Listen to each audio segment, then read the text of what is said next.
여러분 안녕하십니까. 오늘부터 신통방통 진행을 맡게 된 정찬배입니다. 자, 이 세대를 아우르는 공감 가는 뉴스 시청자들의 눈높이에 맞춰서 보다 쉽고 또 보다 친절하게 오늘부터 전해드리겠습니다.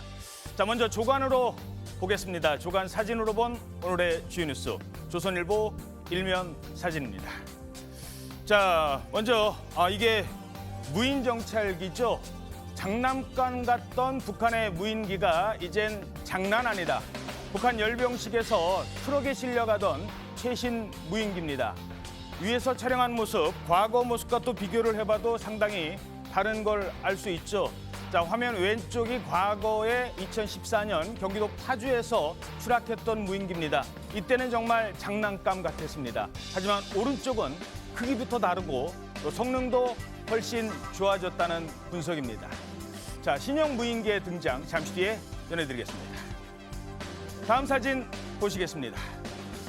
자, 청와대인데요. 청와대에서 기념 촬영을 하고 있습니다. 역대 대통령 가족들입니다. 김영삼 전 대통령의 아들 김현철 이사장부터 또 박정희 전 대통령 아들이자 박근혜 전 대통령 동생인 박지만 대표까지 이렇게 한자리에 모였습니다. 자, 청와대 앞에서 그리고 안에서 저렇게 나란히 사진 찍는 모습. 우리 대통령대 이야기라는 특별 전시 때문에 모였다고 합니다. 자, 어떻게 보십니까? 한동안 정쟁에 휩싸였던 대통령들의 가족이지만 이제는 역사적 화해의 상징이라는 평가가 나오고 있습니다. 자, 마지막으로 한 장면 보시겠습니다. 어휴, 뭐 이렇게 빨개요, 여기. 여기가 도로랍니다, 도로. 도로래요. 그리고 여기는 세종문화회관, 광화문입니다.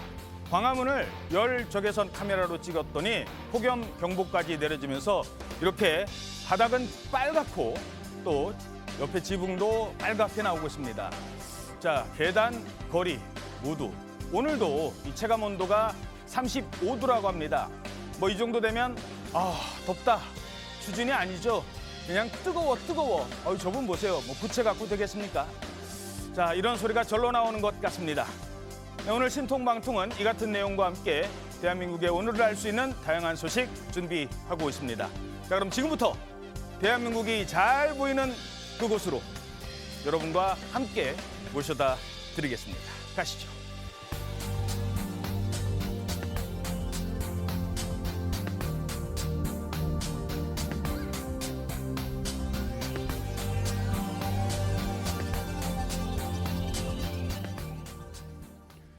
네, 첫 소식입니다. 폭염으로 전국이 달아오른 요즘 대북 송금 사건 둘러싼 한동훈 장관 그리고 민주당의 공방, 이 폭염만큼이나 정말 뜨겁게 달아오르고 있습니다. 이 폭염은 중간에 소나기라도 오죠. 이 사건에는 소나기도 없는 것 같습니다. 대북 송금 사건 수사가 이재명 대표를 향할 수도 있다, 이런 양상을 보이자 민주당이 또다시 이 카드를 꺼내들었습니다.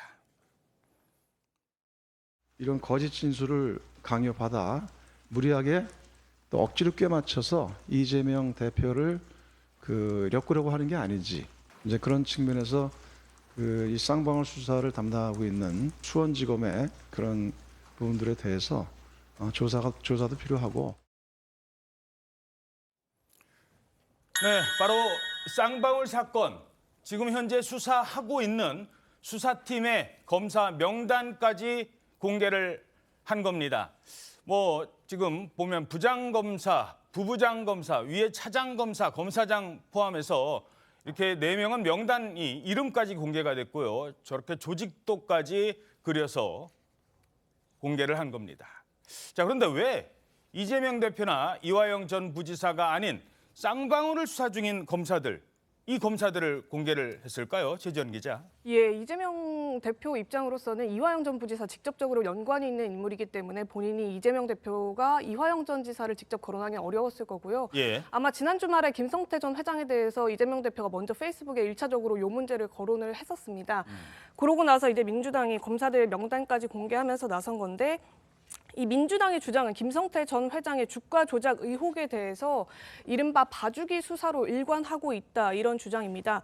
이 공소장을 살펴보니까 쌍방울, 나노스 또 광림의 전환 사채 발행과 관련해서는 사기적 부정거래 혐의 이 부분은 거론이 됐는데 예. 그 대비 주가 조작 혐의에 대해서는 누락을 하고 있는 이 부분. 왜 주가 조작은 뺐느냐? 네, 이 주가 조작을 뺀 이유가 결국에는 이 주가 조작 혐의에 대해서 더 수사를 할 경우에 이 쌍방울 전 회장, 김성태 전 회장과 이재명 대표와의 연결고리는 조금 더 사그라들고 오히려 쌍방울과 북한과의 직접 거래, 쌍방울이 그를 위해서 그 북한과의 거래를 통해서 이익을 취득하려고 했었던 그 부분만 부각이 되기 때문에 어허. 민주당과 이재명 대표에게 오히려 그 검찰이 수사를 하는 입장에서는 조금 그 열외로 놓여질 수 있는 상황이 될 수 있다.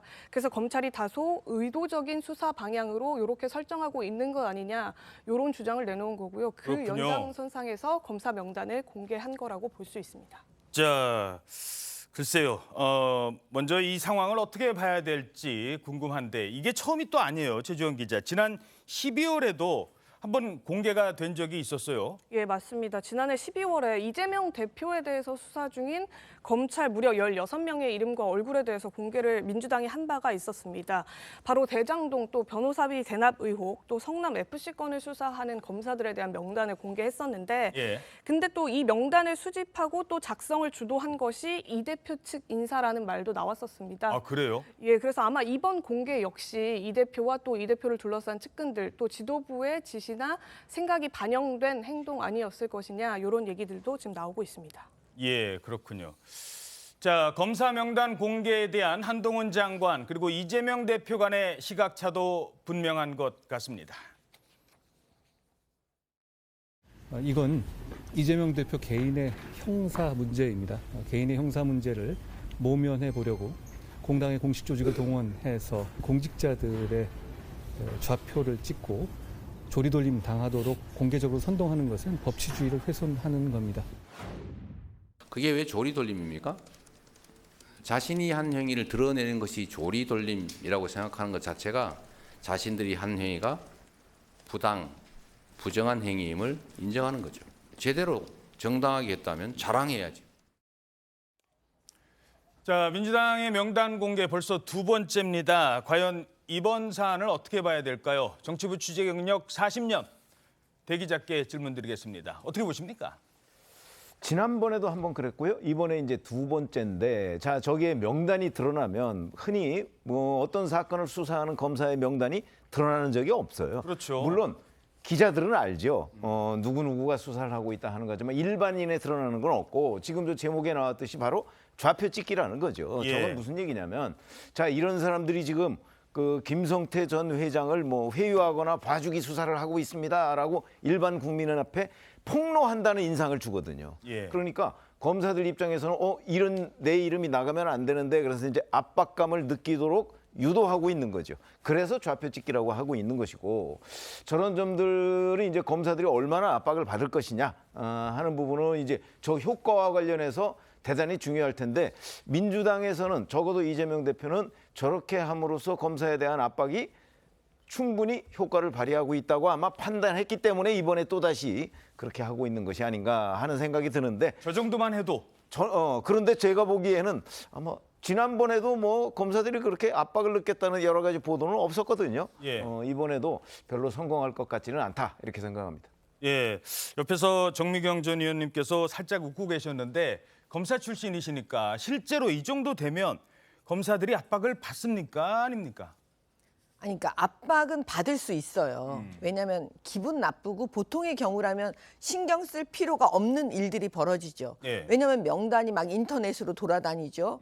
또 누군가 뭐 요즘에 민주당에 그분들 개딸들도 계시잖아요. 예. 그러니까는 뭐 어떤 일이 막 어떤 식으로든 뭐 이상한 문자가 날라올 수도 있죠. 그럼에도 불구하고 수사를 하는 수사팀이 그거에 의해서 흔들리지는 않습니다. 예. 대한민국 검찰이 뭐 그런 수준은 아니기 때문에요. 근데 다만 그렇게 신경을 자꾸 쓰인다는 게 이제 문제인 거죠. 왜냐? 우리는 그 수사도 독립적으로 해야 되거든요. 예. 재판도 독립적으로 해야죠. 그건 우리 법 취지가 그렇습니다. 그런데 그건 그러니까 외압으로부터에도 우린 독립해야 되는 거거든요. 그렇죠. 그러면 웬만한 경우에는 그런 압박을 가하지 않는 게 사실은 상식적이고 정상적이죠. 예. 근데 지금 제1야당 그다음에 국회를 좌지우지하고 있는 다수당이에요. 그 사람들이 저렇게 기본을 지키지 않는 거, 수사를 흔드는 거, 이거는 정말 국민들 보시기에도 그렇고 법조인들이 보기에도 그렇고 참 아닙니다. 위원님은 어떻게 보세요? 아니 이제 물론 이제 민주 법치국가에서 그 사법권을 행사하는 판사 검사들 명단은 비밀리에 그 한다는 건 있을 수 없죠. 공개하는 거야 뭐 당연히 알고 알 수 있으면 당연히 아는 거죠. 다만 현실적으로 볼 때 지금 뭐 저희 당도 그렇고 국민의힘도 그렇고 같은 막 강성 지지자들이 있잖아요. 예. 특히 뭐 저희 당은 개딸들이라고 하는 사람들의 아주 일그러진 행태들이 있습니다. 누구 하나를 좌표 찍어서 집단적으로 소위 문자 폭탄, 뭐 린치가 하듯이 이거는 뭐 폭력적이라고 해야 될 정도이기 때문에 사실 사법권을 행사하는 판사나 검사들한테 보내는 건 아주 일그러진 모습을 영향을 주려고 하는 거겠죠. 예. 저는 뭐 그 당사자 그걸 받는 검사들이 역량에서 완전히 벗어나기는 쉽지는 않을 거라고 봐요. 사람이니까. 예. 근데 이제 그걸 뭐 차단하거나 다른 방비책을 마련해야 되겠지만 어쨌든 정당에서 어느 검사가 하고 있다. 지금 한국 정치 현실에서 이런 건 사실은 그 사람한테 막 집단 폭격을 가하듯이 문자 보내고 뭐 항의하고 일어나는 얘기인데 예. 아주 매우 잘못된 행태라고 저는 생각합니다. 그 문자를 받으신 경험이 있으시잖아요. 물론 이제 많습니다. 예, 그렇죠. 예. 뭐 당에서 징계는 징계라 쳐도 강성 지지자들이 문자를 보냅니다. 때로는 개인적인 내용도 보내고 때로는 혹시 뭐 가족과 관련된 내용도 문자를 보낸 적이 있습니까? 심한 욕설 뭐 방송에서 이제 인용하기 어려울 정도의 그런 어떤 그냥 폭력입니다. 그럴 때 어떤 그냥 느낌이 폭력도 드셨어요? 맨 처음에 섬찟하죠. 자꾸 그런 얘기를 듣고 뭐 이런저런 거를 하면 또 뒷조사도 하고 뭐 그런가 하면 상당히 불쾌하지 않습니까? 그리고 상당히 찝찝하기도 하고. 예. 근데 뭐 이제 그것도 자주 하다 보면 내성이 붙습니다. 아, 글쎄요. 지금은 그나마 많이 표현하신 대로 내성이 붙으셔서 어느 정도 견디실 수 있습니다만 공직이고 공적인 일을 했는데 검사들은 그런 경험이 많이 없었을 텐데라는 생각이 듭니다. 아무래도 이제 선출직들은 민심, 뭐 표심 이게 직접적으로 연결되니까 뭐 사실은 겁먹는다는 것 차원보다는 선출직들은 표에 영향이 있지 않나 이런 걱정들을 저나 뭐 다른 동료들이 많이들 하죠. 예, 그러나 이제 알겠습니다. 검사들의 경우는 그로부터 그런 것들을 뭐 한두 번이 아니지 않겠어요? 그리고 견뎌내야 될 거라고 생각합니다. 알겠습니다. 자, 뭐 심리적 압박뿐만 아니라 구체적인 사건에 대해서도 주장을 합니다. 민주당이 지난주 후반부터 갑자기 김성태 전 회장의 수사가 좀 문제가 있다. 왜 더 중한 죄가 있는데 상대적으로 가벼운 죄로 지금 수사를 하고 기소를 했느냐라는 겁니다. 김성태의 행태로 보면 이게 편의 제공의 명백한 위반입니다. 그러니까 오히려 외국환 관리법보다 훨씬 더 국보법이 신중하죠. 국보법으로 하지 않는 것은 이건 말이 안 된다고 저는 생각을 합니다. 국보법으로 해서 이 진위를 가려야 된다 이렇게 생각을 합니다. 자, 국보법으로 왜 처벌을 하지 않느냐. 그러니까 이런 얘기가 나오는 것 같아요. 이화영 전 부지사 갖고는 좀 약하니까 결국은 이 김성태 전 회장을 공략할 수밖에 없다. 이런 판단으로 돌아선 걸까요? 아니 지난 7월 중순 정도부터요. 사실은 이화영 전 부지사가 진술을 바꿨다. 뭐 이런 보도가 나오니까 민주당에서 이제 뭐 민주당의 박찬대 최고위원이 뭐 이화영 측 이제 당협위원장을 만나고 그다음에 뭐 이제 이화영 전 부지사의 부인이 뭐 탄원서 내고 그다음에 본인의 뭐 옥중 편지를 공개하고 이런 일련의 과정이 저는 연결돼 있지 않나 하는 그런 개인적 관측을 하고 있거든요. 아, 그렇군요. 결국은 그게 이제 민주당에서 이재명 대표 측이 이화영 전 부지사에 대한 회유라고 봐야죠. 자기네들은 검찰이 회유를 했다고 주장하고 있지만 이제 그렇게 보일 텐데, 근데 그게 별로 그렇게 성공적이지 못했어요. 왜 그러냐면 변호인단 해임까지 했는데 이화영 전 부지사가 법정에서 이 뜻은 내 뜻과 다르다 이렇게 얘기를 해버렸기 때문에 성공하지 못했다. 그러면 이화영에 대해서 성공하지 못했으면 이번에는 그 대북 송금 사건에 묶여 있는 사람들은 또 다른 한 축은 김성태 전 쌍방울그룹 회장이란 말이죠. 예. 그러니까 이제 김성태 전 회장 쪽으로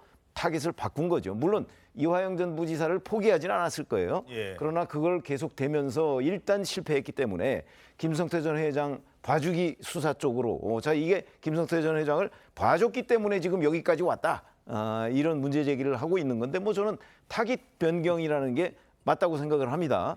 그러면 이제 김성태 전 회장을 봐주기 수사한다는 이런 민주당의 주장이 과연 성공할 것인가?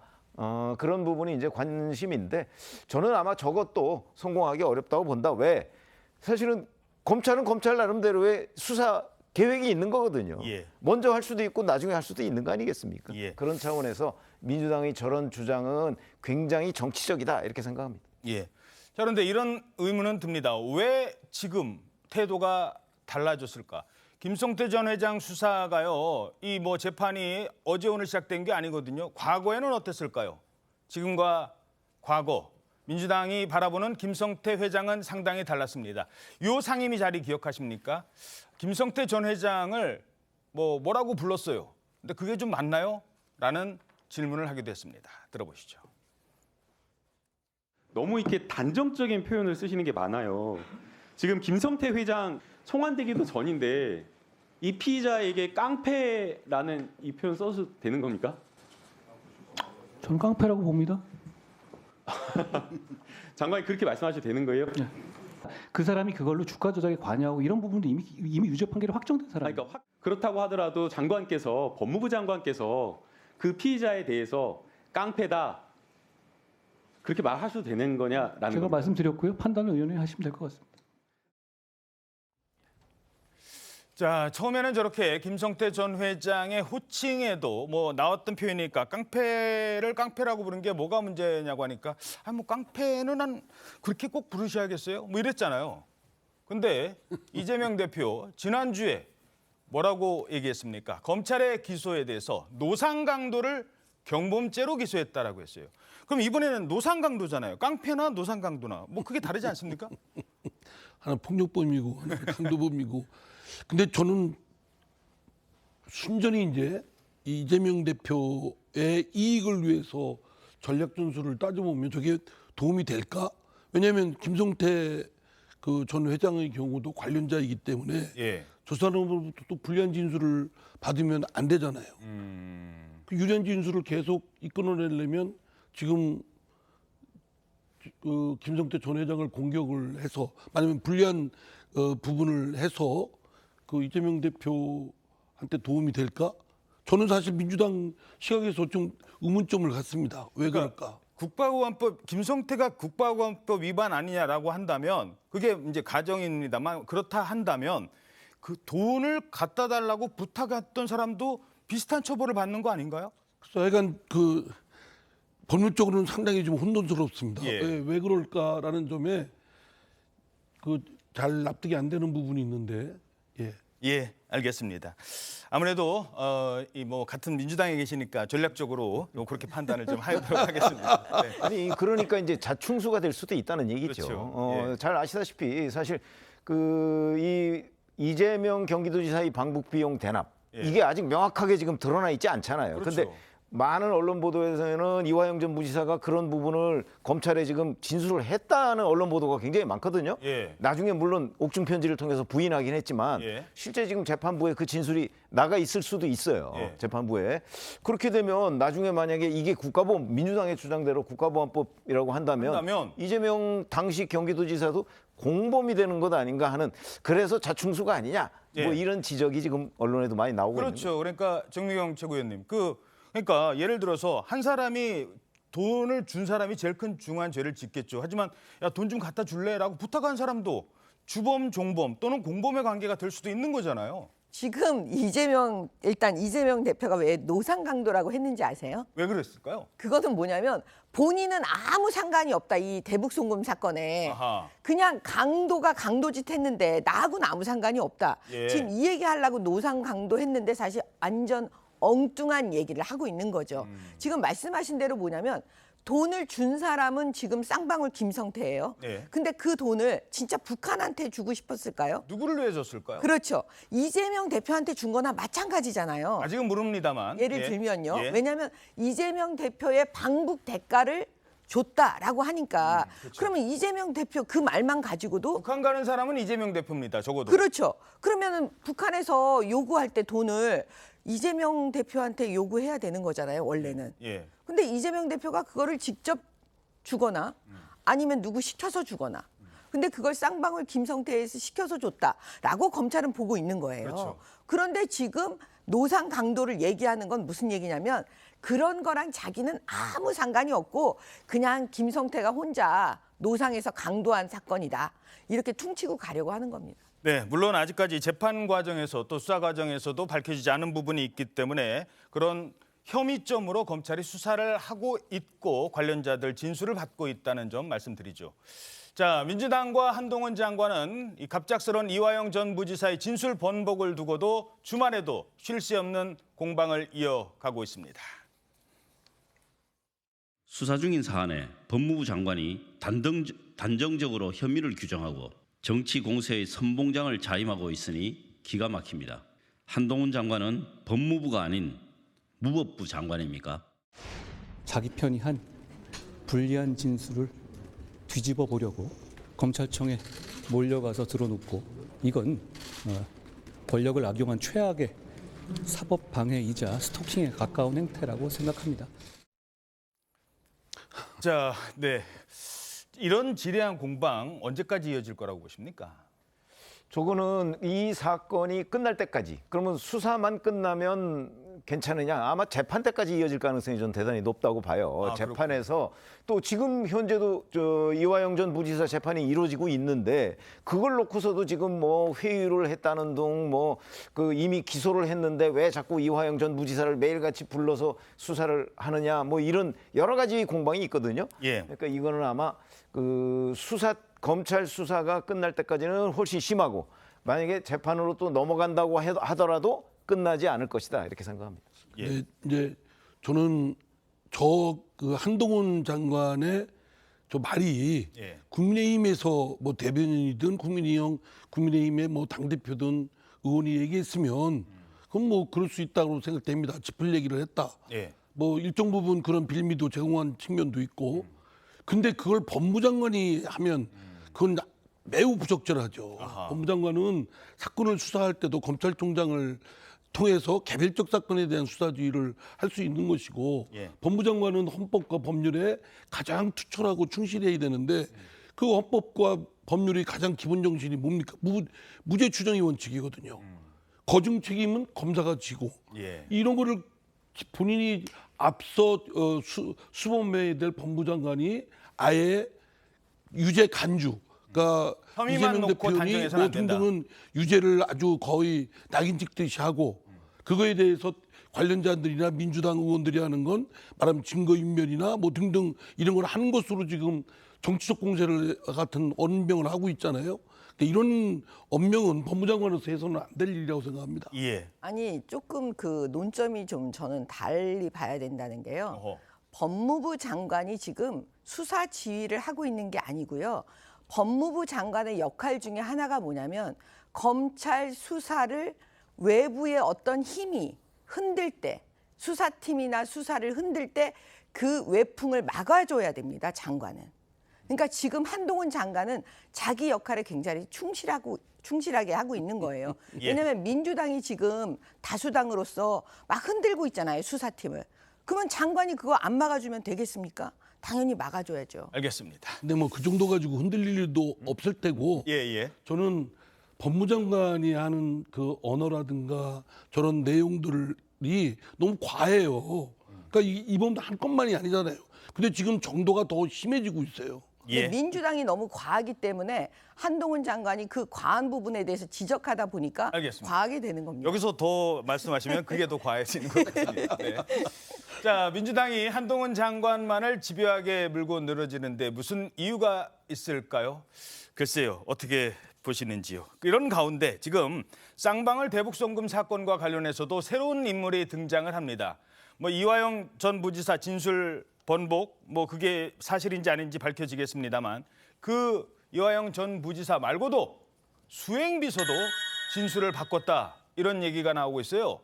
바로 이 점이 이화영 전 부지사가 말을 바꾼 결정적 계기가 될 수도 있다는 얘기인데 혹시 그 수행비서라는 게 최주현 기자 그 원래 법인카드 내가 안 썼어요. 우리 비서가 썼어요. 뭐 이렇게 얘기했던 혹시 그 사람입니까? 네, 맞습니다. 이화영 전 부지사와는 30년 지기로 알려지고 있는 인물이기도 하죠. 예. 이 쌍방울 법인카드를 가져다가 약 3억 원 어치를 썼다 이런 혐의로 이화영 전 부지사가 기소가 됐는데 예. 비서실장이 원래는 이제 모두 다 내가 사용한 것이다, 뭐 내가 뭐라도 해드리고 싶어서 그렇게 한 것이다 이런 주장을 했었어요. 예. 그런데 최근에 이제 이화영 전 부지사가 쓴 게 모두 맞다 이런 식으로 진술을 번복하고 나선 거거든요. 나만 쓴 게 아니에요. 저분도 썼어요. 이렇게 나간 겁니까? 네, 맞습니다. 어. 또 이 밖에도 허위 취업 의혹 요 부분도 있었는데 네. 원래는 김성태 전 회장을 상가에서 만났다가 이제 본인이 채용 제안을 받아서 그렇게 채용이 되게 됐다 이렇게 진술을 했는데 최근에는 또 김성태 전 회장을 만난 적이 없다 이런 진술 번복도 있었다고 합니다. 예. 이 때문에 이화영 전 부지사가 입장을 바꾼 것 역시 지금 이 비서실장조차도 이 이전 부지사와는 거리를 두려고 하는 스탠스, 그러니까 이전과는 달라진 스탠스를 보이고 있기 때문에 이전 부지사도 더 벼랑 끝에 몰리게 돼서 지금 이런 식의 진술 번복이 나오는 것이 아니냐 이런 말들도 나옵니다. 그렇군요. 자, 어찌됐든 지금 검찰의 움직임도 바빠지고 있는 것 같습니다. 이재명 대표의 최측근이죠. 정진상 전 민주당 대표실 정무조정실장. 자, 이번 주 지금 소환할 수 있다 이런 얘기가 나오는데 지 의원님 어떻게 분석하십니까? 원래 그 한 8일 내지 9일 뭐 이쯤 소환하겠다는 보도가 한번 나온 적이 있고요. 예. 근데 이제 오늘은 또 이번 주 소환 뭐 이렇게 나옵니다. 그건 뭐냐면 사실 이재명 당시 경기도지사의 방북 2019년 2월에 그 바로 정진상 씨가 이화영 전 부지사한테 한번 본격적으로 좀 추진해달라 이렇게 얘기를 했다는 거거든요. 예. 물론 정진상 전 실장은 아마 이 부분에 대해서 검찰에 불려가면은 부인할 가능성이 대단히 높지만 어쨌든 간에 그런 진술을 이화영 전 부지사가 검찰에서 했다. 지금 이런 보도가 나왔습니다. 그러면 검찰로서는 자 2019년 2월이 과연 이때가 하노이 노딜 뭐 이런 거 있었을 그랬었죠. 때죠. 대북 관계 안 그러니까 됐- 안 좋을 이때 때. 정진상 그 당시 실장이 왜 이화영 전 부지사한테 이재명 경기도지사의 방북을 본격 추진해달라고 했을까? 이 부분을 조사하고 싶은 겁니다. 경기도는 할 수 있다. 당시 남북 관계가 이 교착 상태에 빠졌어도 경기도는 할 수 있다. 경기도는 충분히 그걸 추진할 수 있다. 그리고 실제 이화영 전 부지사는 각종 언론 인터뷰에서 그 충분히 경기도가 돌파할 수 있다고 얘기를 한 적이 있습니다. 예. 그러니까 그거를 중간에서 정진상 전 실장이 중계하듯이 그 이화영 전 부지사한테 얘기를 했으니까 그 진위 또 내용 뭐 이런 것들을 검찰이 파악하려고 지금 정진상 전 실장을 부르게 될 것이고 만약에 부르게 되면 그 이후에는 바로 이제 이재명 대표의 그 소환도 예정돼 있지 않을까 이렇게 생각합니다. 정진상의 부탁 지시는 이재명 지사의 부탁 지시였다. 그렇게 보는 것이 합리적이죠. 물론 정진상 전 실장이 아마 검찰에 그 소환되면 어떤 진술을 할지는 현재 예측이 어렵지만 뭐 본인은 그런 얘기를 아마 하지 않았다 뭐 이럴 가능성이 있는데 예. 어쨌든 이화영 전 부지사하고 이재명 당시 경기도지사하고의 사이에는 원래 직제상으로 보면 아무도 없어요.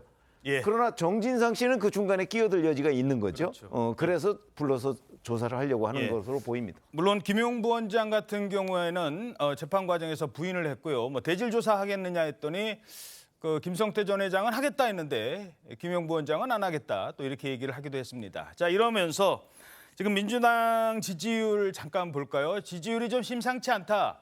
이런 얘기가 나오고 있습니다.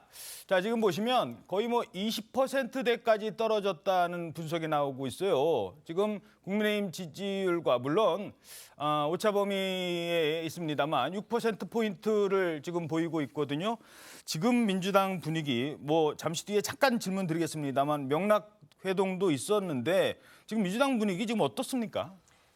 저는 저 여론조사가 뭐 사실에 거의 근접하다고 저는 봅니다. 왜냐하면 저와 상반되는 오히려 지금 민주당이 뭐 한 그 50% 가까운 뭐 이런 조사인가요? 뭐 이거 그것도 저도 보도를 통해서 봤지만 제가 볼 때는 좀 약간 허무맹랑한 보도라고 생각되고요. 예. 저 갤럽 조사가 제가 현장을 다니면서 접하는 민심의 반영치에 근접하다라고 생각되고요.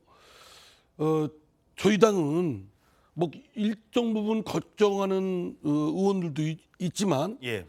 상당수의 분위기는 믿는 구석이 있습니다. 윤석열 대통령과 여당인 국민의힘의 실정 아, 때문에 예. 우리가 죽서도 이른바 더 죽쓰는 실패를 것이 해도 예. 있어서 저쪽이 더 죽쓰니까 예. 뭐 좀 믿을 구석이 있다 이런 만연한 생각을 갖고 있는데 예. 저는 그건 잘못된 생각이죠. 지금 당의 이재명 대표가 갖고 있는 사법적 리스크가 아주 갈수록 짙게 지금 먹구름을 주고 있고 다음에 뭐 그 전당대회 돈봉투 사건이 있었잖아요. 예. 제대로 해결도 못했죠. 그다음에 코인 사건도 있었고요. 예. 많은 젊은이들이 또 떨어져 나갔고 그 이후에 있어서 여러 가지 하여튼 당 리더십이나 지도부나 뭐 당의 전체에 대응하는 것이 국민들의 마음에는 유능하지도 않고 또 도덕적이지도 않고 예, 뭐 알겠습니다. 이런 부분에 대한 반영이라고 저는 생각합니다. 바로 질문 드리죠. 지금 밑에 자막에 보면 이러면서 이재명 대표의 10월 퇴진설 얘기가 나오고 있어요. 제가 또 이거 질문 드렸다가 이상민 의원님한테 불리익 갈까 봐 좀 조심스럽습니다만 자, 이재명 대표의 10월 퇴진설에 대해서는 어떻게 보세요? 저는 그 전부터 예. 빨리 하루라도 빨리 그만두는 것이 이재명 대표 본인이나 당을 위해서 그게 도움이 된다.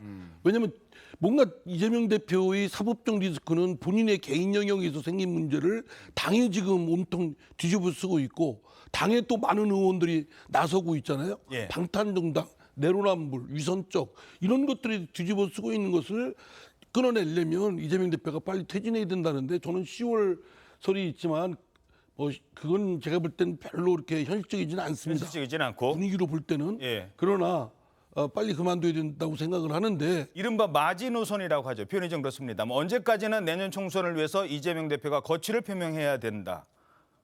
저는 뭐 개인적으로 좀 당장이라도 좀 그만둬야 된다고 생각합니다. 예. 자꾸 본인 아니면 그 뭐 대안이 없다.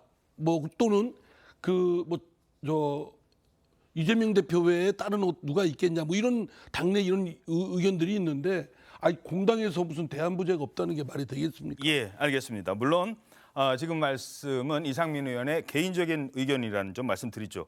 그러면 최지원 기자, 민주당 전반적으로는 분위기가 좀 어떻습니까? 사퇴에 대해서 이제 공식적으로 거론하는 거에 대해서는 굉장히 부담스러워하는 게 지금 의원들의 입장입니다. 이상민 의원은 물론 이렇게 방송에서까지 대놓고 말씀을 하셨지만 일반 민주당 의원들은 이제 점점 총선이 다가오는 국면으로 접어들수록 뭐 이제 공개석상에선 물론이고요. 기자들과 만나는 사석에서도 예전에는 심지어 했던 사람들도 그런 얘기를 예. 그럴 가능성이 있다라고 얘기를 하는 의원들도 아마 이제 당장 선거가 임박해 오다 보니까 그런 얘기를 쉬쉬하는 경향이 많고요. 공천 시즌 다가오는데. 그러니까요. 예. 그거를 뭐 이렇게 기자들한테 잘못 전달했다가 괜히 이제 지도부의 귀에 들어간다. 누가 이렇게 얘기했다. 예, 그런 경우를 고려하기 때문에. 근데 연초부터 원체 뭐 전 총리 누구가 이제 비대위원장으로 올라오면서 연말에는 이제 비대위 시스템으로 가서 공천을 조금 더 투명하게 했다라는 명분을 가져갈 수 있도록 하겠다. 이런 식의 구상은 연초부터 얘기가 나왔었는데요. 예. 요즘은 그 부분에 대해서도 말을 아끼는 모습입니다. 자, 그러면 이른바 친명계 의원 얘기도 전해드리지 않을 수 없죠. 친명계 의원 얘기도 들어왔습니다. 일부 의원은 이렇게 얘기를 하더군요. 어림없는 얘기라고 하고 있습니다. 턱도 없는 찌라시 수준의 그냥 소설이다. 이렇게 말씀을 드리고 싶어요. 각자가 상상력과 소설은 자유지만 그렇게 이제 남의 당을 상대로 소재로 해서 그런 식의 소설을 써대는 것은 매우 부적절한 거다. 네, 조정식 사무총장은 찌라시, 소설 이렇게 얘기를 하는데 어떻게 보세요? 아니 이재명 대표 측근들 그다음에 이재명 대표 본인은 저는 저런 말 안 했을 것 같아요. 예, 그건 진짜 그 부분에서는 찌라시가 맞을 수도 있는 거죠. 그렇죠. 예. 예. 왜냐하면 이재명 대표를 반대하는 사람들은 지속적으로 그런 얘기를 할 수 있는 거죠. 예. 이제 뭐 10월에 퇴진한다, 아니다 12월 이후에 퇴진해서 비대위를 만든다, 뭐 12월 전에는 그 전당대회를 새로 하겠다, 뭐 이런 여러 가지 얘기들이 나오지만 저는 여태까지 우리가 보아온 이재명 대표는 절대로 그 스스로 물러나지 않을 거다라고 보고 있거든요. 예. 그러면 핵심은 뭐냐면 이번 수사입니다. 이번에 대북 송금 사건에서 김성태 쌍방울 회장이 일단 첫 번째로 불었고요. 그 다음에 이제 이화영 전 부지사가 또 이제 저는 이미 일단은 실토했다고 봐요. 말이 예. 뭐 왔다 갔다 지금 하고 있지만 실토된 걸로 보고 그러면 결국은 이재명 대표를 향해서 제3자 뇌물이나 직접 뇌물 이게 검토되고 있을 터인데 이게 이번에 이제 그 본인 스스로 이재명 대표 스스로 특권을 포기하겠다면서요. 불체포 특권을. 네. 그러면 영장 실질 심사를 받겠다는 거 아니겠습니까? 그러면 영장 실질 심사를 받으면 이건 제 추측인데요. 99.99 저는 구속될 거다. 물론 그건 그러면- 예, 네, 저의 추측입니다. 예, 네. 완전 추측. 예, 그러면 저는 이 게임이 끝난다. 이 지지부진한 뭐 10월에 물러나네 안 물러나네 이런 게 중요한 게 아니고요. 예. 일단 구속돼야 민주당이 정리되는 거 아니겠습니까? 예, 물론 구속이 될지 안 될지 그리고 불체포 특권 포기는 했습니다만 통과가 될지 안 될지도 아직 모르는 상황이고 분명히 이재명 대표 측에서는 무죄다, 죄가 없다라는 주장을 하고 있다는 점도 전해드려야 될 것 김미경 같습니다. 의원님의 희망사항인 것 같아요. 자, 한번 보시죠. 알겠습니다. 두고 보겠습니다. 자, 이런 가운데 새로운 구원 투수가 등장하는 걸까요? 이낙연 전 대표 그리고 이재명 대표, 전현직 대표가 만났습니다. 막걸리, 이낙연 전 대표가 막걸리를 그렇게 좋아하시는 분인데 뭐 기자 생활 같이 해보셨으니까 그런데 막걸리를 2병밖에 안 드셨다고 하더라고요, 네 분이. 그러면 이제 반병씩 한 잔, 먹었다는 예. 얘기인데 반병이죠, 반병. 반병씩 다 먹었다 해도. 뭐 그런 얘기인데 사실 그날 분위기는 이제 뭐 1시간 40분에서 2시간 뭐 그 정도 있었다고 해요. 저녁 식사를 겸해서 하기에는 좀 짧은 시간이죠. 그러니까 그때 저는 뭐 그렇게 크게 그 중요한 얘기는 나올 계제도 아니고 예. 나오지도 않았을 거라고 봅니다. 그렇죠. 그 이제 대변인 발표를 보면 뭐 총선에서 승리하자, 뭐 그럼 민주당이 당연히 총선에서 승리하자고 누구든 뭐 그 동의 안 할 사람이 있겠습니까? 예. 중요한 거는 이낙연 전 대표가 얘기했다는 뭐 개딸들과 같은 그런 어떤 비명계 공격 뭐 이런 부분에 대해서 이재명 대표가 좀 조치를 취해달라고 뭐 2번씩이나 얘기를 했다고 나오는데 예. 그 부분이 지금 그 별로 강조가 안 되고 이재명 대표가 실질적으로 행동으로 뒷받침을 안 하고 있는 이런 부분에 대한 이낙연 전 대표의 불만 이런 것들로 저는 상당히 분위기가 좋지 않았을 거라고 짐작이 됩니다. 자, 지금 말씀하셨습니다만 저희도 그래픽 준비했죠. 두 사람의 그 얘기가 공개가 되지는 않았습니다. 지난번에 이재명 대표가 중국 대사 만났을 때만 해도 공개적으로 만났는데 이번에는 상당히 비공개로 했어요. 자, 그래서 어떤 얘기를 나누셨습니까 했더니 자, 위에 이재명 대표의 했던 말 중에 눈에 띄는 단어가 있습니다. 당의 단합. 이러자 이낙연 대표는 단합보다는 도덕성을 얘기를 했어요. 도덕성. 지난번에 이낙연 전 대표가 당이 이 지경이 될 때까지라는 표현까지 썼는데 자, 한 분은 도덕성, 한 분은 단합. 무슨 차이가 있는 걸까요? 그러니까 이제 동상이몽 언론에 그런 표현들이 굉장히 많이 나오죠. 저 얘기는 사실 애둘러서 표현을 했을 뿐이지 그 이낙연 전 대표가 이재명 대표한테 비명계를 향한 소위 친명계들의 대거 공격 내지는 뭐 개딸들의 행태 뭐 과거에 무슨 뭐 수박 깨기니 뭐 이런 그 퍼포먼스를 많이 하지 않았습니까? 그런 거를 이재명 대표가 좀 정리를 해달라 하는 요구를 하고 있는 거예요. 그거를 뭐 도덕성, 민주주의 회복 뭐 이렇게 얘기를 하고 있는 거죠. 근데 이재명 대표는 단합은 뭐죠? 현재 이 당의 정통성은 이재명 대표가 갖고 있잖아요. 예. 전당대회에서 뽑혔으니까. 예. 단합은 곧 다른 거 말고 그냥 나를 도와달라는 얘기거든요. 그러면 서로 생각이 다른 거죠. 자, 이 의원님께서는 민주당에 지금 일단 회동 자체가 늦었어요. 일단 늦었는데 지금이라도 두 분의 만남이 어떤 변화가 될 수 있다고 보십니까? 큰 뭐 계기가 될 거로 기대하지는 않습니다. 예. 우선 그 이재명 대표가 단합을 얘기하는데 그건 뭐 맞는 말이죠. 단합을 하려면 근데 정정당당하고 떳떳해야 됩니다. 아하. 왜냐하면 당내에서 그냥 무조건 손잡고 한다고 단결이 됩니까? 마음에서 우러나와야 되겠죠. 마음에서. 그거는 민심의 근거에서 민심에 부합한 그런 것들이 당 지도부든 당의 전체적인 문화가 있어야지 그냥 뭐 겉으로 속으로는 뭐 딴짓 하면서 단합하자고 하면 그럼 이재명 대표를 그냥 위해서 무조건 뭐 봉사하라는 얘기인데 그거는 뭐 마음에서 우러나는 얘기는 안 될 거라고 생각합니다. 예. 그러니까 중요한 건 그 누구나 당 구성원들이 국민을 뵙기에 그 정정당당하고 떳떳할 정도의 도덕성도 지금 많이 망가져 있잖아요. 회복되고 당내의 민주주의도 사실은 복원해야 되고 뭐 이런 건 당연한 저는 우리 당의 지금 결함이기 때문에 이를 빨리 복구해야 된다고 생각합니다. 결국 민주당도 그 오랜 역사와 전통을 가진 민주당도 일부 당원들의 민주당이 아니라 국민들의 선택을 받아야 되는 민주당이다. 그러니까 지금 민주당은 종전의 민주당 하고 비교를 하면 상당히 오염돼 있어요.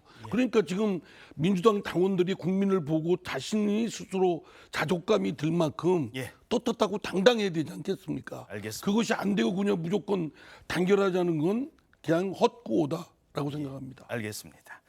자, 지금 뭐 여야 간의 관계뿐만 아니라 같은 야권 내에서도 이렇게 뜨거운 신경전 그리고 당내 분열을 우려하는 목소리가 나옵니다. 정치라는 게 어쩌면 그런 본질적으로 그런 것일 수도 있죠. 자, 그래서 이번에는 시간이 좀 지나서 과거에는 그랬지만 지금은 어떨까라는 곳을 가봤습니다. 사진 한 장, 청와대에서 단체 사진 이렇게 찍었는데 뭐 이렇게 하트하고 찍지는 않았어요. 하지만 하트하신 분도 있었나요? 사진 보시죠. 역대 대통령 가족들입니다. 뭐 대통령 가족들이 한 자리에 모였었는데, 자, 최지연 기자, 어떤 분들이 모인 거예요, 저게? 예, 이 지금 사진으로 보시다시피 이승만 전 대통령 며느리 조혜자 여사, 또 윤보선 전 대통령 아들 윤상구 국제 로타리재단 부이사장, 또 박정희 전 대통령의 아들이죠. 박지만 이쥐 회장, 또 노태우 전 대통령 아들 노재헌 동아시아 문화센터 이사장, 또 김영삼 전 대통령 아들 김현철 김영삼 대통령 기념재단 이사장, 또 김대중 전 대통령의 아들이죠. 김홍업 김대중 평화센터 이사장, 이렇게 6명이 모인 거거든요. 예. 박보균 문체부 장관의 초대로 이들이 다 함께 전시를 관람을 한 겁니다. 전시회를 같이 갔었던 거죠? 네, 그런데 이분들이 이렇게 한 자리에 모여서 이렇게 공개석상에 자리를 갖는 것은 아마 정치사에서 처음이다, 이런 얘기를 스스로도 많이 현장에서 했다고 하고요.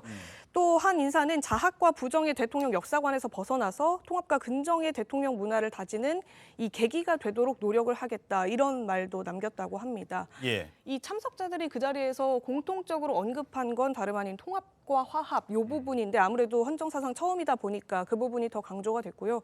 또 이 박보분 장관이 이날 만남에 대해서 선대의 갈등과 대립을 후대의 통합 전진의 정신으로 역사적 화해를 하는 상징적인 장면이 될 것이다, 이렇게 말씀을 하기도 했습니다. 자, 한때는 무소불위의 권력을 가진 대통령이었고 그 시절을 함께 살았던 야당의 민주투사이기도 했습니다. 감옥에 끌려가기도 했고요. 다시는 못 볼 것 같았던 그 정적들의 가족이었습니다. 하지만 오랜 세월이 지나서 이분들이 저렇게 환하게 미소를 지으면서, 그것도 청와대에서 저렇게 셀카도 찍고 다른 분 아버님의 사진도 찍고 계십니다. 정치부 오래 출입하셨으니까 저 모습 좀 달리 보이실 것 같아요. 그렇죠. 그러니까 이제 지금 여당도 야당도 없다, 뭐 이런 얘기를 하잖아요. 예. 그러니까 이제 과거에는 서로 정적이고 경쟁하는 관계였지만, 저 뭐 YS, DJ 뭐 대표적인 그 민주화 투사라는 분들, 그 자제들이 다 있거든요. 예. 그리고 그분들이 민주화 투쟁을 했던 대상, 그 자제도 있잖아요. 그렇죠. 그렇게 보면 사실은 그거는 이제 아버지 세대, 뭐 시아버지 세대의 그 어떤 관계고, 지금은 이제 그 자식들 그 다음 세대니까, 다음 세대에서는 국가를 위해서 통합 정신, 화합 정신, 저는 사진 한 장으로 충분히 그거를 우리가 느낄 수 있다고 보고요. 가능하면 저기에 이제 뭐 예를 들어서 뭐 문재인 전 대통령 그렇죠. 따님이라든가 아니면 노무현 전 대통령 아들이라든가 이렇게 모두 함께 모였으면 더 빛났을 법했다, 이렇게 생각이 듭니다. 예, 알겠습니다. 지난번에도 이제 김대중 대통령, 그렇죠. 그다음에 또 김영삼 대통령, 그리고 노태우 대통령 자제분들이 세 분이 모였었죠. 만났어요. 예. 보기 좋고요, 상징성이 있고, 특히 제가 보니까 노재헌 씨가 예. 주도적으로 저런 모임을 자주 하려고 하는 것 같습니다. 그렇군요. 예. 예. 알겠습니다. 뭐 이 또한 지나가리라는 말도 있죠. 지금 뭐 우리가 뭐 친이 뭐 친명 반명 아니면 친윤 반윤 정치권 내부에서도 이렇게 서로 싸우고 있습니다만, 시간이 지나면 또 어떤 모습일지요. 다음 소식입니다. 장마철이 지났더니 이제 불볕더위, 아니 땡볕더위가 찾아왔습니다. 한낮의 기온이 체감온도로 35도를 넘는 곳도 있습니다. 밖에 나가면요, 숨을 쉴 수 없을 지경입니다. 인명피해까지 속출하고 있습니다. 어느 어르신이 밭에 나가서 일을 하다가 쓰러졌습니다. 경북에서만 4분이 더위 때문에 숨졌습니다. 전국적으로는 11명이라고 합니다. 폭염 피해 이심철 기자가 취재했습니다. 경북 경산의 한 농경지입니다. 70대 남성 A씨가 집으로 오지 않는다는 119 신고가 접수됐습니다. 밭에 나간 가족이 돌아오지 않는다는 신고에 119 대원이 현장을 확인해보니 70대 남성 A씨가 쓰러져 있었습니다. A씨는 심정지 상태로 발견됐는데 온열 질환으로 의심돼 체온을 재보니 37.8도였습니다.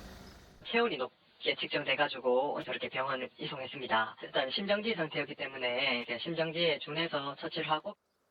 경북에서만 A씨를 포함해 6명이 온열 질환 추정으로 목숨을 잃었고 경남 밀양과 남해에서도 2명이 숨졌습니다. 행정안전부 등에 따르면 주말 이틀 동안 온열 질환 추정 사망자는 11명인 것으로 집계됐습니다. 사망자가 나온 지역은 모두 낮 기온이 33도가 넘는 지역이었습니다. 대부분 폭염특보가 내려진 곳에서 밭일과 같은 야외 활동을 하다 사고를 당한 것으로 보입니다. 올해만 벌써 1,000명이 넘는 온열 질환자가 발생했는데 특히 장마가 끝난 26일부터 나흘 동안 환자 255명이 빠르게 늘었습니다. 행안부는 폭염특보가 내려진 지역에선 최대한 야외 활동을 하지 말고 충분한 물을 마시거나 휴식을 취해달라고 당부했습니다. TV조선 이심철입니다. 자, 오죽하면 사람 잡는 폭염이다, 살인 폭염이다 이런 말까지 나오겠습니까? 특히 뭐 에어컨 틀어놓고 뭐 백화점이나 지하철 가면 그나마 좀 견딜만 하죠. 그런데 이곳은 어떨까요? 다닥다닥 붙어 있는 쪽방촌. 여기는요, 에어컨은커녕 선풍기조차 없는 곳도 많습니다. 부채 하나로 의지하시는 분들도 있습니다. 한낮 기온, 여기는 한 40도까지 체감 온도가 올라간다고요? 네, 맞습니다. 저희 취재 기자들도 여러 번 이 쪽방촌을 방문했는데 이번의 경우 특히나 더 온도가 높았다고 합니다. 오후 3시를 기점으로 쪽방촌의 온도가 약 40도까지 상승을 했다고 하는데요. 예. 이 동시간대 그냥 서울 수도권의 온도가 34도 정도, 공식 기록으로는 34도였으니까 6도가량이나 훨씬 더 높은 온도였던 겁니다. 예. 이 폭염 대책으로 서울시가요, 냉방 장치나 또 쿨링 포그 같은 것으로 쪽방촌의 더위를 좀 식혀보겠다 이런 대비책들을 마련하긴 했었는데 이것조차도 오후 7시 이후에는 작동되지 않기 때문에 그 이후의 더위는 또 감당할 수 없는 부분이 있습니다. 예. 자, 그래서 서울시가 이른바 쪽방촌 주민들을 위해서 열대야 대피소라는 것을 따로 지정을 했습니다. 그런데 이게 아직 잘 모르시는 분들이 많다 그래요. 저희들이 좀 홍보 좀 해드릴게요. 이 쪽방촌 분들 어디로 가면 좀 열대야 좀 피할 수 있을까요? 예, 서울시가 7, 8월 기간 동안 예. 밤더위 대피소라는 곳을 지정을 했거든요. 밤더위 대피소. 예, 여기가 이제 어느 목욕탕인데 어허. 거기에 대해서 1인당 한 달에 10장 정도의 그 이용권을 이제 배부를 하는 거예요. 한 달에 10번은 가실 수 있네요. 네, 이용권을 받아서 여기에 가시면 그 목욕탕에서 밤에 목욕도 하실 수 있고 예. 시원한 데서 잠도 주무실 수 있는 그런 시설인데 아직 널리 알려지지 않아서 이 목욕탕이 지금 적자를 보고 있다고 합니다. 이 목욕탕 입장에서는 나라에서 할 복지 어떠한 그 서비스를 사적인 그 업소에서 하는 거거든요. 예. 그런데 적자까지 보고 있다고 하니까 좀 문제가 심각한데 여기에 대해서 제대로 좀 홍보가 돼야 될 것 같고 그리고 이게 공공기관이 해야 될 일이니까 최소한 여기에 대해서 적자 보전만큼은 좀 공기관에서 해줘야 되지 않을까 그런 생각도 듭니다. 알겠습니다. 자, 이런 불볕더위 속에서도 열심히 일하시는 분들 많습니다. 자, 이번에 만나볼 운전자도 본인은 그래요. 나는 일 열심히 한 죄밖에 없다고. 그럴까요? 야, 어느 정도 운전을 했느냐. 정말 한꺼번에 이렇게 많은 적재물들을 꽁꽁 묶어서 도로 위를 달리는 사람이 있다고 합니다. 민폐 운전자. 자, 화면으로 함께 보시겠습니다. 자, 지금 도로 위인데요. 저 보세요. 지금 저거요. 저희 그 뭐 판 아닙니다. 그래픽 처리한 거 아니에요. 저게 앞뒤 옆을 그냥 꽉 가려버리고 있는 겁니다. 저런 차 뒤에 따라가면 저게 무슨 상황인지 야, 지금 온라인에서 저 사진 지금 난리가 났다고요. 임지혜 변호사님. 네, 난리가 났습니다. 굉장히 위험천만해 보이는 상황이죠. 좀 반복되는 이 화물차 적재물 사고 좀 우려스러운데요. 예. 네, 이런 부분 지금 앞에 시선이 전혀 처리가 안 될 것 같아요. 아무것도 안 보여요, 지금. 네, 그렇습니다. 차선 2개 정도를 꽉 막고 달리고 있는데 이런 운전 2차 사고로도 이어질 수 있고요. 다른 차량의 운행에 정말 극심한 방해가 될 수 있는 만큼 지양해야겠죠. 야, 최지훈 기자. 저 뒤에서 오는 차들은 아예 못 따라갔을 것 같아요. 예, 그렇죠. 이게 차선을 전부 다 막고 있는 상황이고 햇빛이 또 비쳐서 이 햇빛에 반사되기 때문에 운전자들의 시야를 또 가리게 되고요. 전방을 잘 주시할 수 없는 상황이라서 저 차가 어디 다른 차도로 빠져나갈 때까지를 기다려야만 직진할 수 있는 그런 상황이었다고 합니다. 예, 알겠습니다. 정말 더운데 더 짜증나게 나는 마치 반사판처럼 열이 막 나한테 오는 것 같은 느낌 안 드십니까? 자, 이번에도 도로 위에서 벌어진 일인데요. 이번에는 한적한 도로에서 운전을 하고 가는데 갑자기 이 보도블록 위를 걷던 할머니가 내 차 앞으로 우당탕탕 넘어지는 거예요. 그럼 어떻게 해요? 아이고 할머니 어떻게 해요? 당연히 그랬겠죠. 자, 이럴 때 내려야 할까요? 아니면 그냥 모른 척으로 피해야 할까요? 아마 이 내용 보시면 생각이 달라지실 수도 있을 것 같습니다. 자, 차량에서 일단 할머니가 쓰러졌었단 말이에요. 최지원 기자. 그런데 갑자기 할머니가 쓰러지니까 이 운전자가 내렸던 거죠? 예, 그런데 이분의 이제 설명은 인도를 걷던 할머니가 본인이 운전하던 차와는 상관없이 도로 방향으로 넘어지셨기 때문에. 저기 뭐예요? 이렇게 갔는데 그냥 아니 잠깐 아무것도 안 했는데 나는. 이게 그런 저런 모습이죠. 이게 약간 부딪혔다고 보기에는 조금 애매한 상황이고 이 운전자의 주장으로는 그 인도를 올곧이 걷고 계시다가 그 도로 주행은 반대 방향으로 하고 있는데 반대편에서 걸어오면서 갑자기 쓰러지셨다. 그래서 차에서 내려서 이 할머니의 상황이 걱정돼서 부축을 해드리려고 차에서 내렸던 것이다. 이렇게 설명을 했습니다. 자, 그래요. 그러니까 일단 처음 상황부터 나 때문에 넘어지신 것도 아니에요. 그런데도 어르신 넘어졌으니까 괜찮으세요 하고 갔는데 이때부터 꼬이는 거군요. 그러니까 저 할머니께서 이렇게 얘기했다고 합니다. 차가 너무 빨리 와서 넘어졌다. 시청자분들도 저 화면 보시고 같이 한번 판단해 보시면 좋을 것 같은데 차는 아주 서행을 하고 있었고 할머니 인도를 걷다가 그냥 넘어지셨거든요. 자, 그럼 다시 한번 상황 보도록 할까요? 차가 장풍을 부른 것도 아니고 장풍차. 그냥 이제 넘어지신 건데 근데 이제 이분 입장에 좀 황당하죠.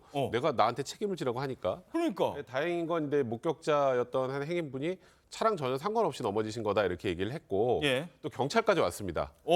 경찰까지 와서 경찰은 이제 블랙박스를 확인해 보니까 누가 봐도 할머니 혼자 넘어지신 거라는 건 명백하잖아요. 차가 빨리 달려서 놀랐다면서요. 그러니까요. 차가 빨리 와서 넘어진 거라고 하는데 차가 온 것과 넘어진 것과의 인과관계는 전혀 없는 상황이었기 때문에 이제 아무 일도 없이 정리는 됐는데 이 운전자 입장에 생각을 해보면 본인은 선한 마음을 가지고 이 할머니가 혹시나 다치셨을까 봐 내렸는데 내가 이런 일을 한 게 후회가 된다고 하니까 참 이 상황 자체가 좀 씁쓸하고요. 만약에 이거 좀 더 나가서 저 할머니가 이거 관련해서 뭐 치료비나 뭔가를 요구를 했었다면 만약에 그랬다면 이건 사기죄로 성립할 수도 있는 그런 사안이 아닌가 싶습니다. 그러니까요. 저게 보험 사기랑 뭐가 다를 수 있냐고요. 근데 야, 나는 이런 만약에 운전하다가 저런 일 당하면 어떤 생각이 드시겠어요? 네, 정말 답답한 상황이죠. 억울할 수밖에 없는 상황인데요. 우리 영상을 봤지만 차가 굉장히 천천히 주행을 하고 있었어요. 물론 비접촉 사고라는 것도 발생은 할 수 있습니다. 내가 차량이 다가오고 있어서 황급히 멈추려다가 어떤 사고가 발생하거나 하는 경우에 비접촉 사고의 경우에도 책임을 져야 하는 경우가 분명히 있지만요.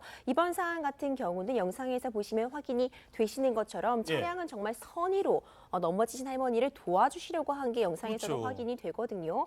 이런 상황 같은 경우에 결국 블랙박스 영상이 있었고 주변인들의 진술이 있었기 때문에 추가적인 법적인 책임이나 손해배상 청구를 당하지 않더라고 하더라도요. 이런 분쟁에 휘말리는 것 자체가 굉장한 스트레스고 이걸 결국 본인이 다 입증하셔야 됐던 거잖아요. 정말 안타까운 사고였던 것 같습니다.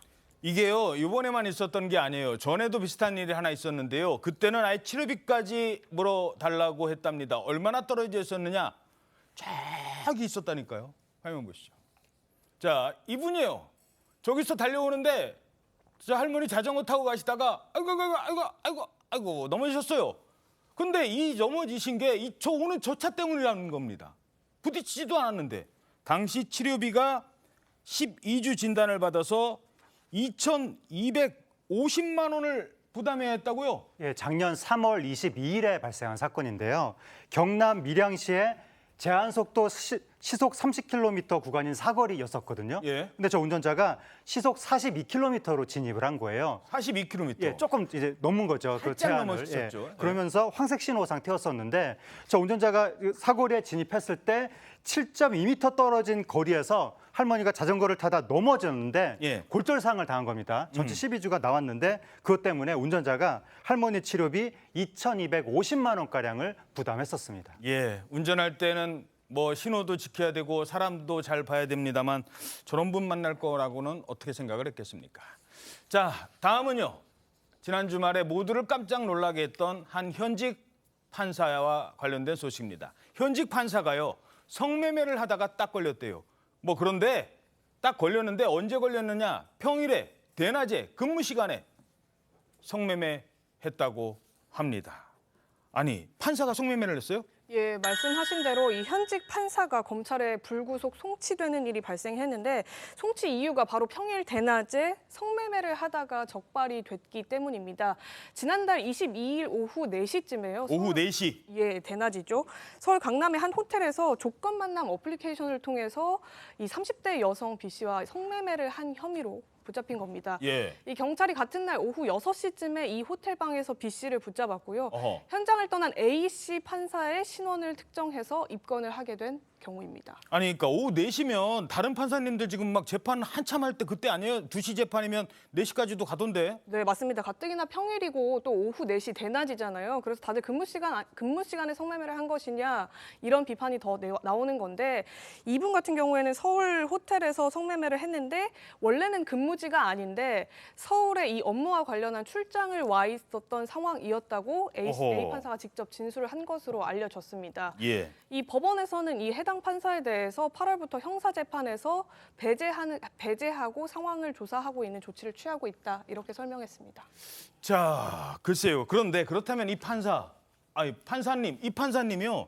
평소에는 그렇게 성매매 사건에 대해서는 아니 이런 나쁜 그러면서 엄하게 재판을 했다고요. 엄중하게 판결을 내려왔습니다. 예. 최근 10년간 이제 형사 판결문을 조회해 보니까 이 해당 판사가 최근 한 2년 한 반 동안 최소 10건 이상의 성매매 관련 사건들의 판결을 했고요. 예. 2021년, 22년 이제 지금 해당 지방법원 형사합의부의 배석 판사로 있으면서 최소 7건 정도의 판결을 했습니다. 어허. 그러니까 이제 성매매 업주가 일단 형이 너무 과하다라고 해서 항소를 제기한 사건에서는 그건 충분히 이 책임을 물을 만하다고 항소를 기각한 적도 항소 있었고, 기각도 했었고. 그리고 딱 이 사건이 좀 생각나는 그런 사건이 하나 있었는데 스마트폰 앱을 통해서 이제 그러니까 불특정 남성 등을 상대로 이제 성매매 광고를 한 성매매 알선한 업주와 관련해서 자신도 이번에 스마트폰 뭐 관련해서 네, 한 그래서 거예요. 제가 이 사건이 생각이 난다고 했는데 예. 이 사건과 관련해서 아니 이런 행동을 하는 건 이제 여성들이 비자발적으로 성매매하는 것으로 강요하게 할 수도 있는 그런 일이기 때문에 매우 엄중하게 처벌해야 한다고 해서 굉장히 중하게 처벌을 했는데 사실 뭐 법원의 판사님들이 너무 완벽하게 도덕적일 수는 없겠습니다만 이런 분이 본인하고 똑같은 행동을 한 사람들에 대한 판결을 한다면 그 판결을 받는 사람들은 과연 이 판결을 받아들일 수 있겠습니까? 그렇죠. 자, 매우 엄중한 처벌이 필요하다라고 했던 이 판사님. 어떤 처벌받게 될까요, 본인은? 네, 그렇습니다. 헌법상 법관은 신분이 보장이 되어 있습니다. 탄핵이나요, 금고 이상의 형을 선고받은 경우가 아니라면 파면이 되지 않는 걸로 그 법관의 신분의 독립성이 보장되어 있거든요. 이 독립성이 보장되어 있는 이유는 내가 내리는 판결의 여하에 따라서 내가 불이익한 처분을 받지 않고 어떤 그런 안전이 보장되기 위함이지 잘못했을 때도 판사직을 유지하라고 나와 있는 그런 조항이 아닙니다. 성매매했을 때도 독립적으로 재판받으라는 건 아니잖아요. 그렇습니다. 말씀해 주신 것처럼 결국 그런데 문제는 이 성매매 사건의 경우에는요. 지금 이 판사님 만약 초범이시라고 한다면 경우에 따라서 벌금형에 그치는 경우도 있을 수 있거든요. 그렇기 때문에 신분이 보장될 수는 있는 상황이고요. 예. 이제 법관의 경우에는 이제 법관 징계법에 따라서 뭐 직무상의 의무를 위반하거나 품위 의지 유무를 위반했을 경우에는 뭐 견책, 감봉, 정직의 그런 징계에 처해질 수 있는데요. 가장 중한 징계가 지금 정직 1년입니다. 그렇기 예. 때문에 이것도 대법관의 이제 징계심의위원회에 거쳐서 판결이 내려지는 것이기 때문에 판결 어떻게 내려질지 좀 지켜봐야겠지만요. 좀 아쉬움은 남는 상황입니다. 예. 그 사실이요. 판사, 검사 이런 사람들 성매매 사건 이번 처음 아니에요? 예, 2016년에도 법원행정처 부장판사가 성매매에 적발이 됐었거든요. 당시에 감봉 3개월 징계가 나왔었고 그다음에 2020년에 검사가 또 성매매 적발이 됐었는데 당시에 약식 기소 처분이 됐었습니다. 이런 일들이 계속 반복되면 우리 사법 체계에 대한 신뢰 자체가 무너질 수 있는 것이기 때문에 보다 좀 엄중하게 대처할 필요가 있어 보입니다. 예. 자, 다음 소식입니다. 자, 길거리에서요. 왜 좌판 뭐 시골에 뭐 나물도 캐오고 뭐 이런 거 해서 좌판 깔아놓고 장사하시는 할머니들 많죠. 그분 이야기입니다. 좌판을 깔고 이번에는 들깨를 팔던 할머니가 있었습니다. 그런데 이 할머니를 보고 옆에서 도와주겠다고 나타난 남성이 경찰에 붙잡혔다고 하는데요. 어떤 상황인지 함께 보시죠. 자, 지금 보시는 것처럼 한 남성이 졸졸 따라가요. 할머니, 아이고 무거우시죠? 이거 제가 들어드릴게요. 아이고 고마워 정강. 그거 그냥 둬도 되는데. 아니에요. 이런 건 제가 해야 됩니다. 하고서 한참을 가요. 그러더니 뭔가 얘기를 해요. 할머니, 이거는 제가 잠깐 그 보관을 하고 있을게요. 아, 그래요. 그거 뭐 별것도 아닌데 우리 손자 주려고 모아놨던 거요. 그리고 가요. 자, 갔다가 곧 온다고 그랬어요. 저 쓰레기 버리고. 자, 곧 올게요, 할머니. 그래요. 빨리 와. 그랬는데 천천히 아무리 기다려도 저렇게 기다려도 저 남성은 나타나지 않았습니다.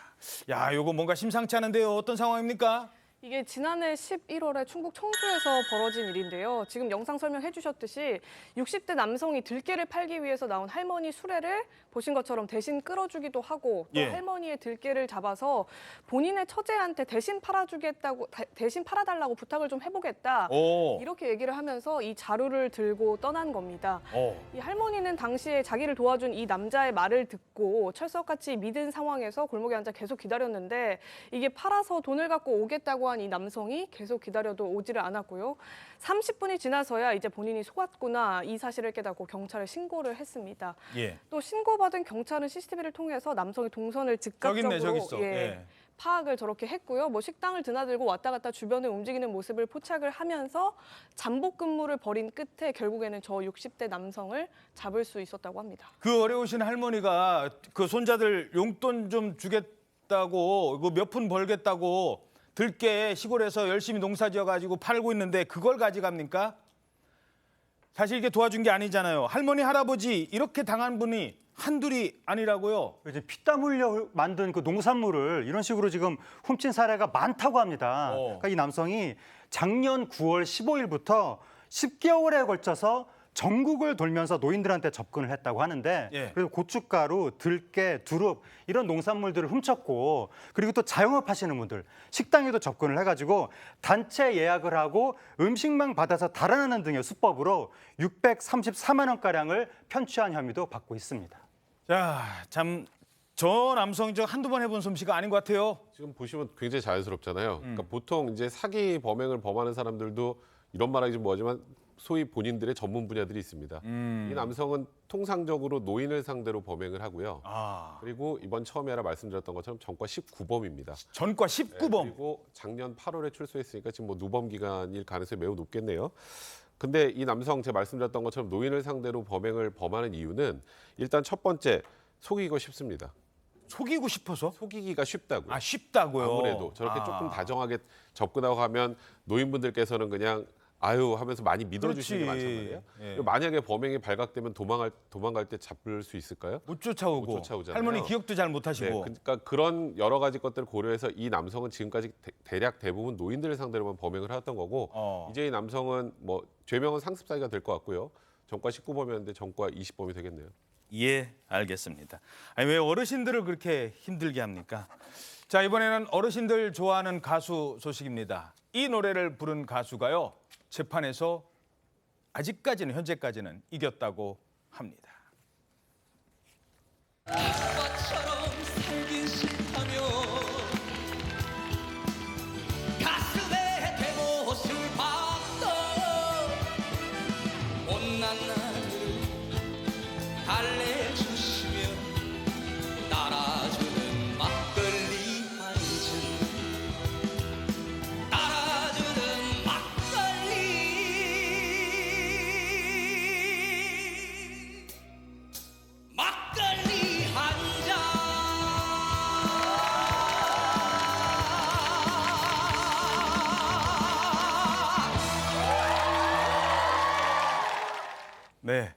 혹시 보셨습니까? 저희 수호 선생님도 이 노래 나갈 때는 어떻게 하시나 했더니 막걸리 한 잔 이렇게 하시네요. 맞습니까?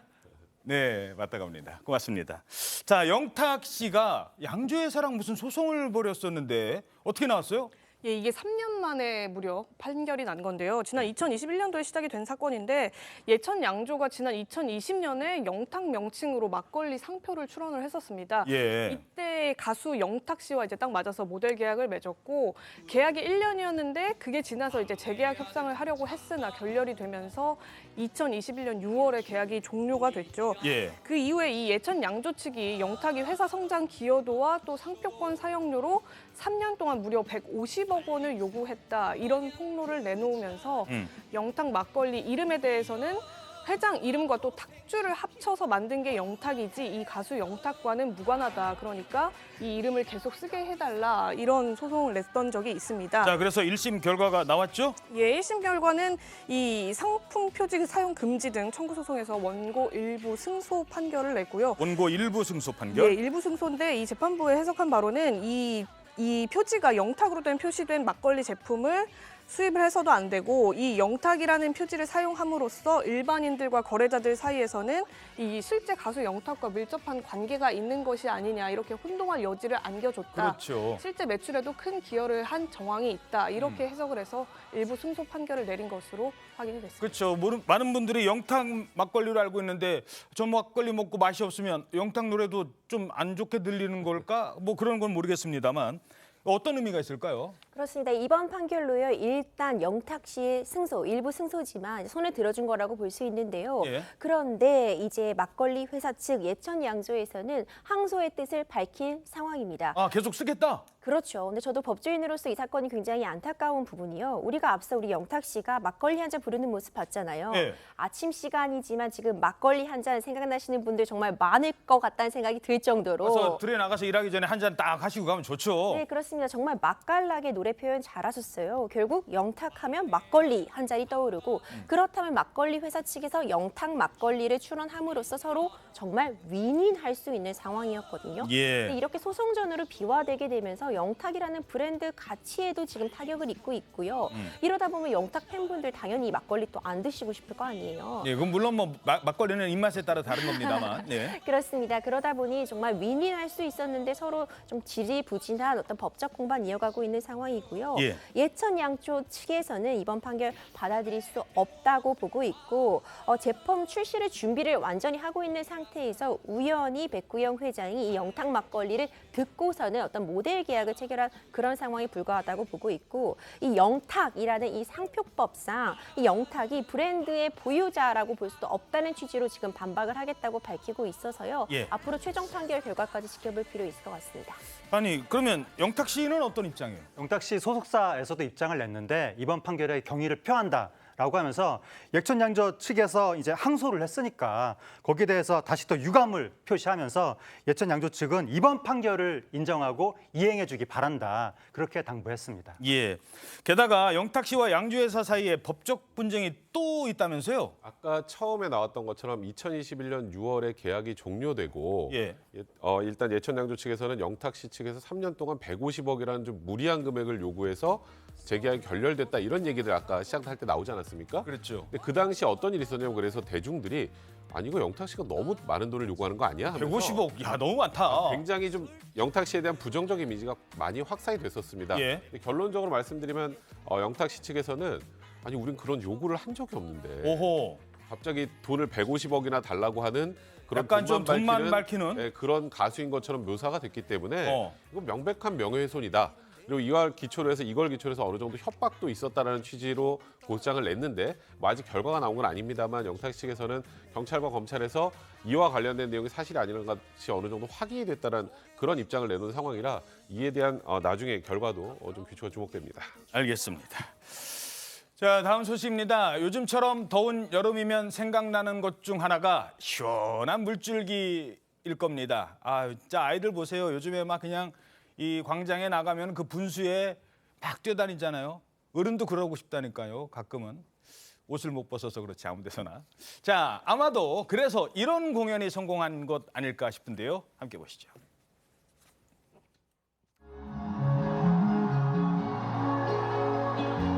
가수하길 잘했다.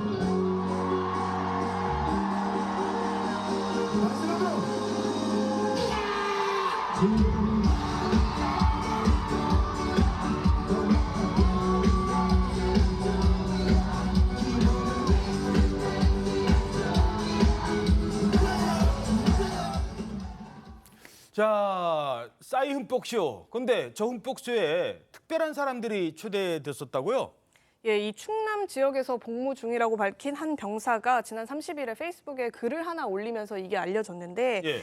이 싸이 씨가 고생하는 장병들을 위해서 이 표를 기부해서 그 전날 보령에서 열린 싸이 흠뻑쇼에 다녀왔다 이런 내용이었습니다. 아, 입장권, 무료 초대권을 줬군요. 네, 군장병들에게 직접 기부를 했다는 건데 야. 최근에 이 충남 지역이 특히 호우 때문에 이 장병들이 일손을 돕느라고 많이 힘들었다고 고생하셨죠. 해요. 예, 피해도 컸고 그랬는데 이 무더운 날씨 와중에 이 싸이 씨가 이 흠뻑쇼에 그 기부를 해주고 초대를 해줘서 이런 공연을 즐길 수 있었다고 하고 이 본인들 같은 경우에 평소 같았으면 이게 다 그저 그림의 떡이에 불과했을 것이었는데 이 싸이 씨 덕분에 그래도 고생 끝에 낙이 오는 느낌으로 공연을 즐겼다고 합니다. 예.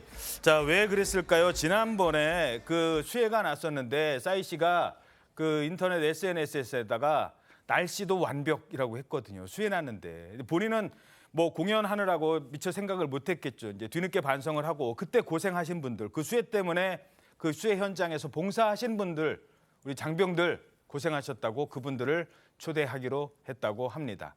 근데 원래 싸이가 이 군 장병들, 뭐 군대 문제가 좀 본인한테 좀 복잡하게 있어서 그런지 몰라도 군 장병들이 그렇게 애정이 많다고요? 예, 싸이 씨가 아주 희귀하게도 남자 군통령이거든요. 남자 군통령? 군부대에서 큰 호응을 받는 가수들이 보통 여자 가수들이 호응을 많이 받고 와, 그러는데. 남자 가수들이 등장하면 이제 군부대에서 좀 누구세요? 다 약간. 나가고 뭐 그러는데 네, 그런 그때만. 느낌이 좀 있는데 싸이 씨는 군인들한테 굉장히 호응을 많이 받는 거예요. 그러면서 싸이 씨도 또 군 장병들을 많이 챙겼는데 그래서 군 장병 그 군부대 위문 공연, 방문 공연 이런 것들을 자청하기도 하고 또 자신의 출연료를 장병들을 위해 써달라고 기부하기도 여러 번 그런 일을 했었습니다. 예, 알겠습니다.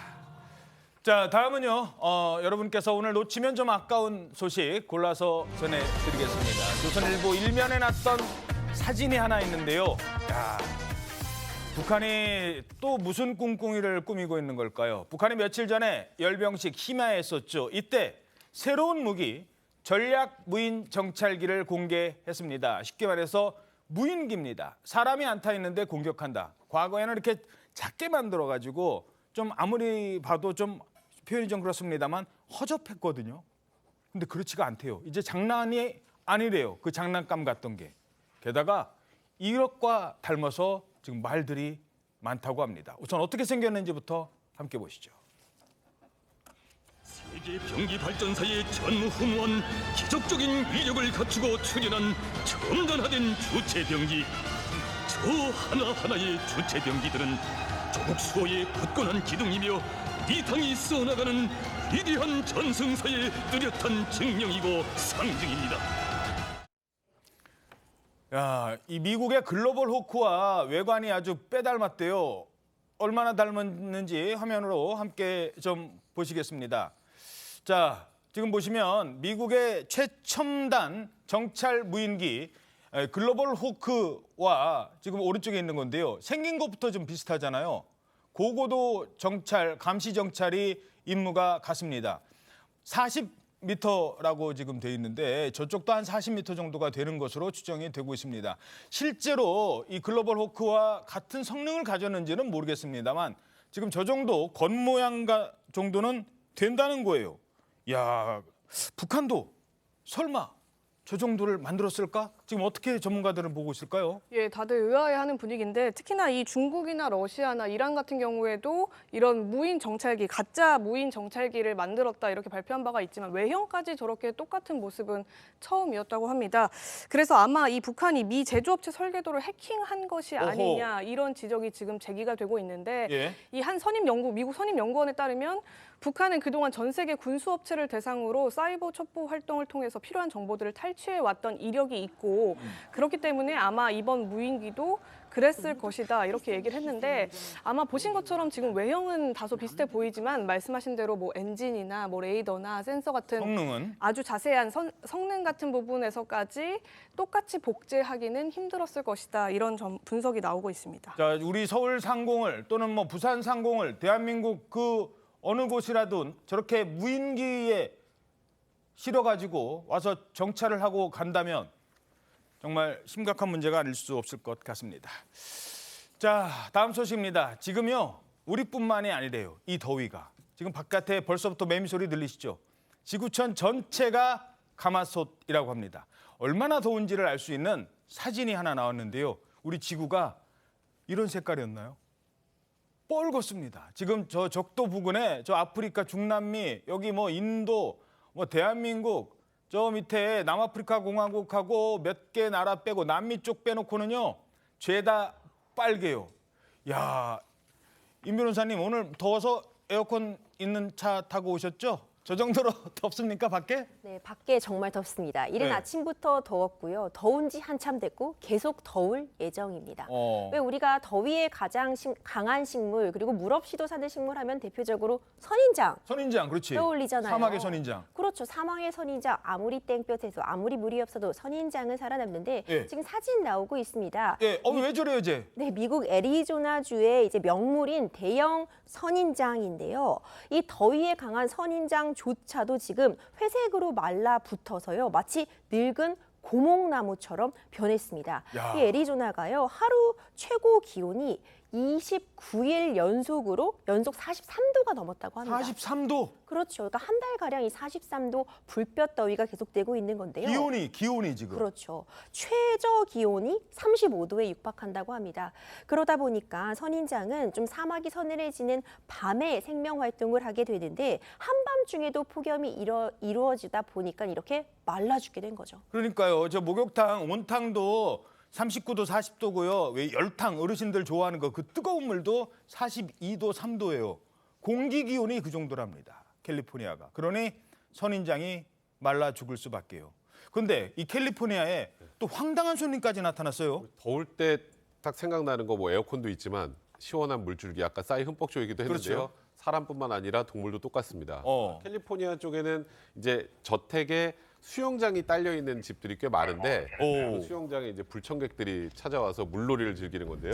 제 누구예요, 제? 네, 흑곰입니다. 와. 지금 캘리포니아의 한 가정집에 남의 집 수영장에 들어왔네. 네, 거의 뭐 지금 냉탕에 가만히 지금 들어서 지금 더위를 식히고 있는데요. 저것뿐만이 아니고 최근에 또 다른 또 저 주택에 있는 수영장에는 아예 엄마곰과 아기곰이 같이 들어와서 식구들 가족탕인가? 네, 맞습니다. 한참 물놀이를 즐기다 갔다고 합니다. 아유, 이렇게 더우니까 제보고 나가라고도 못할 것 같아요. 야, 나가 그랬다가 저렇게 더워 죽겠다는데. 자, 이렇게 만약에 곰을 발견하면요. 마냥 그냥 사진만 찍으면 안 될 것 같은데 위험할 것 같은데. 그렇습니다. 우리가 곰 하면은요. 곰인형 떠올리시고요. 귀여운 이미지입니다. 그렇죠. 하지만 지금 우리 지금 수영장에서 수영하고 있는 우리 곰 봤지만요. 크기도 상당하고요. 사실상 사람을 해할 수도 있는 그런 동물이거든요. 마냥 귀엽다고 사진만 찍으시면 안 되고요. 즉각적으로 911, 119 이렇게 신고를 하셔야 되는 상황입니다. 그래서 이제 음식물 같은 거 집 앞에 내놓는다거나 하는 행동은 하면 안 된다고도 또 정부에서도 강조하고 있습니다. 예, 설마 뭐 우리나라에는 뭐 곰까지는 지금 푸바오 하나 갖고도 이렇게 좋아하시는데. 자, 어찌됐든 요즘 날씨가 그렇다는 겁니다. 마지막으로 한 곳 가보시죠. 이번엔 중국인데요. 여기는 태풍 때문에 지금 큰 피해를 겪고 있다고 합니다. 적색경보까지 발령이 됐다고요? 네, 맞습니다. 이 중국에서 12년 만에 기록적인 폭우가 쏟아진 건데요. 이 중앙기상대가 5호 태풍 독수리의 영향으로 31일 오후 2시까지 베이징과 저 정도구나. 텐진 같은 곳에 무려 250에서 350mm의 집중호우가 쏟아졌고 또 10등급까지 가는 강풍이 불 것이다 이렇게 예보를 했다고 합니다. 그래서 말씀하신 대로 이 일대에 폭우 적색경보라는 게 또 발령이 되기도 했거든요.